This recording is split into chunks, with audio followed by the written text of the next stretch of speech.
Greetings, YouTube! The Doctor is in. Dr. Urius Papers here, coming at you with another commentary on Dungeons and Dragons.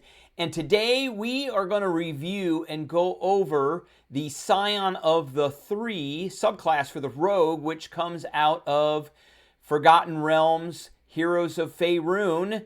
So we got a lot to talk about, a lot to go over. This is a pretty cool class, very damage dealing. My question is this what the assassin should be? So stay tuned and don't go anywhere.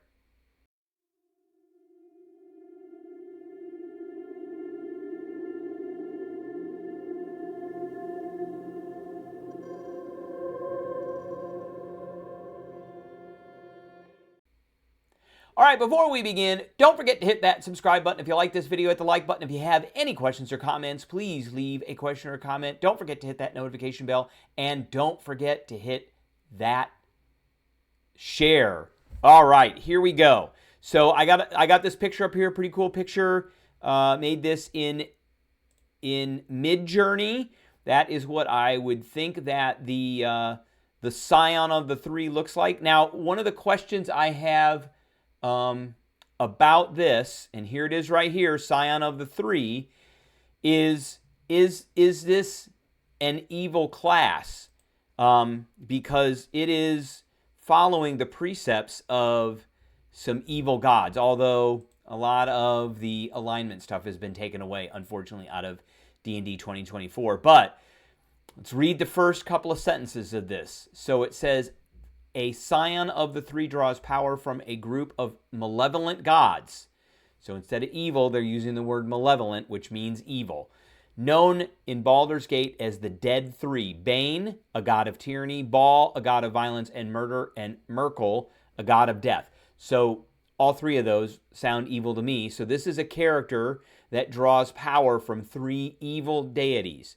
While some rogues of this subclass pledge themselves ardently to those three macabre gods, others are thrust on this class by a curse. Okay, so that's your way out. Either way, a Scion's power manifests as various occult gifts, as well as uncanny talent for striking and terrifying foes. Okay, so this is a pretty cool class. I like this subclass a lot. But as usual, we're going to start with the Rogue as our base, because you can't take these subclasses until your third level. So Rogue is Dex-based. We are going to be doing Dex, and they get saving throw proficiencies of Dex and Intelligence. We are going to be pumping our Intelligence up quite a bit. You get a bunch of skills, so you need to be careful of that. So at first level, we are getting expertise in 2 of our skills. So we're going to have to think about what we want to do, and then we get that again at 6th level, but we'll get there. We also get sneak attack. So once per turn, you deal an extra d6 damage to one creature with an attack roll if you have advantage, and the attack uses a finesse or ranged weapon. You don't need advantage on the attack if at least one of your allies is within 5 feet. A lot of people get that very confused. So if an ally is within 5 feet of the target, you get your sneak attack, but you don't get advantage. So that is the confusing part. So we get that. We get the Thieves' Cant. We get the Weapon Mastery. I highly, especially for this class, highly suggest that you take the Nick, or you take things that give you Nick. So that's important. And then at 2nd level, we get the Cunning Action, which is one of the most powerful abilities in the game. So as a bonus action, we can dash, disengage, or hide. Really important to be able to do those things as a rogue. Now, rogues don't get multiple attacks, so that's why I'm saying with the Weapon Mastery, maybe it's important to take the Nick, which gives us weapons. Now, we're 3rd level, so let's go back. We're taking our first subclass, our only subclass, and that is going to be Scion of the Three. And the first ability we get here is Bloodthirst. This is awesome. It is so good. When an enemy you can see within 30 feet of yourself takes damage and is bloodied, that means they have less than half their hit points. Let's look at, it says a creature is bloodied while it has half its hit points or fewer remaining. So, and is bloodied. After taking that damage but not killed outright, you can take a reaction. Remember, you only get one reaction a round, and teleport to an unoccupied space you can see within 5 feet of that enemy. can then make one melee attack. You can use this feature a number of times equal to your intelligence modifier, and you regain all expended uses when you finish a long rest. So this essentially gives you an extra attack every round, and it is most likely going to result in you hitting with sneak attack, because you are going to have an ally within 5 feet when you teleport next to that target and hit it. You're going to be stuck there because it's not your turn, it's a reaction. But then on your turn, you can do that again, and you can use sneak attack, and then you can disengage and get away. So that's 2 sneak attacks a round, which is massive, and you can use this quite a few times. We're going to be an intelligence-based, it's Dex primary, intelligence secondary, but we're going to be able to use this quite a few number of times, and eventually we're going to get an extra use of this every short rest. So let's talk about a little bit about that. This ability is so awesome, especially if you sprinkle in some flavor of fighter in this as well, or you just take 3 levels of rogue and just take this. I mean, this by itself is great. Now, we also get Dread Allegiance. So you choose one of the 3, Bane, Ball, or Merkle. You gain resistance to 1 type of damage and the ability to cast a cantrip, as detailed below. So when you finish a long rest, you can change the choice. So you're not locked in. So we got Bane, which is resistance to psychic damage, and you can cast Minor Illusion. Okay, that's an okay spell for sneaking around. We've got Ball. You get resistance to poison. By the way, psychic damage doesn't happen that often. Poison damage does happen a lot. And you get Blade Ward, which is an awesome spell now. And it's a cantrip. 1 minute, you subtract 1 to 4 from an attack roll. It's like a mini Bane. And then if we choose Merkle, we get resistance to necrotic. That is probably the second most prevalent.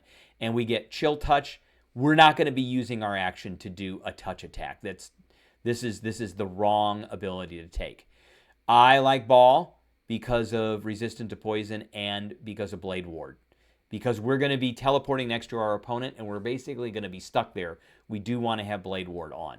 Okay, so now we are 4th level as a 4th level rogue. Oh, I forgot. We get Steady Aim too at 3rd level. So as bonus action, you can give yourself advantage on the next attack on your current turn. You can use this feature only if you haven't moved, and after you use it, your speed becomes 0. Maybe. Okay, so now that we've gone over this and we've gotten some of the abilities, I'm going to give this one an A-. Right now, right off the bat, up until 3rd level, it's an A-. That may change. So as a 4th level rogue, so let's go back to the rogue, we get our ability score improvement or a feat. I suggest you take a feat.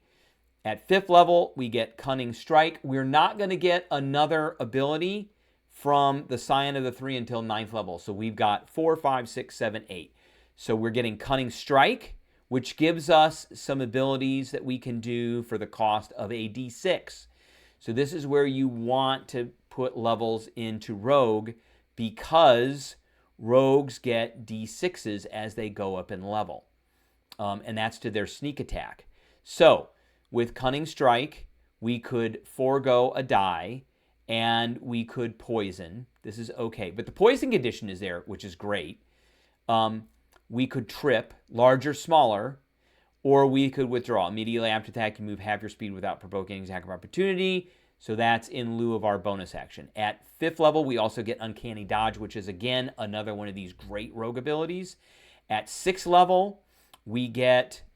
what do we get at 6th level? We get Expertise. That's right. That's all we get at 6th level is Expertise, and that's it. So we get 2 more proficiencies at Expertise. At 7th level, we get Evasion. Again, another awesome ability. We get Reliable Talent. So whenever we roll a 9 or lower, we get a 10. And then we switch over to 8. We get another ability score improvement or a feat. And then we go to 9. And at level 9, we get Strike Fear, which is an extra cunning action option, which is awesome. Target must succeed. So now we're 9th level. Let's take a look at this. We're 9th level, which means we're getting 5d6 for our sneak attack. We've got 5 dice. And with Cunning Strike, you've developed cunning ways to use your sneak attack. When you deal your sneak attack, you add one of the following. So we can only add one. And we got a new one from this one. The target must succeed on a wisdom saving throw. That's a good one. We like wisdom. We like targeting wisdom. Or it has the frightened condition for 1 minute. 1 minute. While the target is frightened in this way, you have advantage on attack rolls against it. So it has disadvantage on attack rolls. It can't come near you, and you have advantage on attack rolls against it for 1 minute. And we're going to talk about that here in a second. While the target is frightened in this way, you have advantage. The frightened target repeats the saving throw at the end of each of its turns, ending the effect on a success. So this is not 1 round. It is 1 minute. Okay, what does that do to this? That moves this to an A. That is an awesome, awesome ability. Now we got 2 sneak attacks around, plus we've got Terrify, and that's 4d6. We've got advantage. We're going to talk about what things we can do with advantage. So that's at level 9. So we got 10, 11, and 12 because we're not getting another one until 13. So at 10, we are getting ability score improvement. So that's kind of out of the way. That's an extra one that rogues get, which is good. At level 11, we get improved Cunning Strike. You can use 2 Cunning Strike effects. So we could Terrify and we could Poison. Or we could Terrify and Trip. I mean, it's just awesome. And then at 12th level, we're going to get another ability score or a feat. And we're up to 66. So at 13, we get Aura of Malevolence. This is not so hot. So you radiate malignant power associated with one of the dead 3. When you use your Bloodthirst and Teleport, each creature of your choice within 10 feet of either the space you left or the destination takes damage equal to your Intelligence modifier, which is at this level is going to maybe be a 3 or a 4. The damage type is the same as the damage resistance. So if we took Ball, it's going to be Poison, which is not great. Granted by your choice in the Dread Allegiance feature, damage dealt by this ignores resistance. Okay, so that's good. It's a little teeny tiny bit of damage. I mean, this is going to happen probably 4 times a combat, or 4 times a long rest, so it's okay. It doesn't change our rating. So now we don't get another ability until level 17, so we get 14, 15, and 16. So let's see what we get as a rogue at 14, 15, and 16. So at 14, we get Devious Strikes. You've practiced new ways, your sneak attack, so these cost quite a bit. So the target must succeed on a Constitution saving throw or on its next turn. It can do only one of the following: move or take an action or a bonus action. So that's okay. Knockout is nasty. Con save or it's unconscious. That is nasty. For 1 minute or until it takes damage. But everybody just goes up. They all use a reaction and they all just blast it and they coup de grace. The unconscious repeats the saving throw at the end of each of its turns. Or you can obscure. The target must make a dex saving throw or has a blinded condition until the end of its next turn, which is great. Okay. Essentially, this is almost the same as Fright. So that's not fantastic. And then at 15th level, we're getting Slippery Mind. Your Cunning Mind, exceptionally difficult to control. You gain proficiency in Wisdom and Charisma saving throws. So now we've got proficiency in 4 different saves. And then at level 16, I believe we are getting another ability score or a feat. And then at level 17, we are getting Dread Incarnate. You're a Cutthroat. You regain 1 expended use of your Bloodthirst when you finish a short rest. So now we're going to have at least 1 every time we go into combat. And Murderous Intent. When you roll for sneak attack damage, you treat a roll of 1 or 2 on a die as a 3. And that changes the average of those sneak attack dice. Now, if we're a 17th level rogue, we are going to be doing 9d6 sneak attack damage. These are 3.5s. And if we go over to our calculator, let's bring the calculator over here. 9 times 3.5 is 31 points of damage.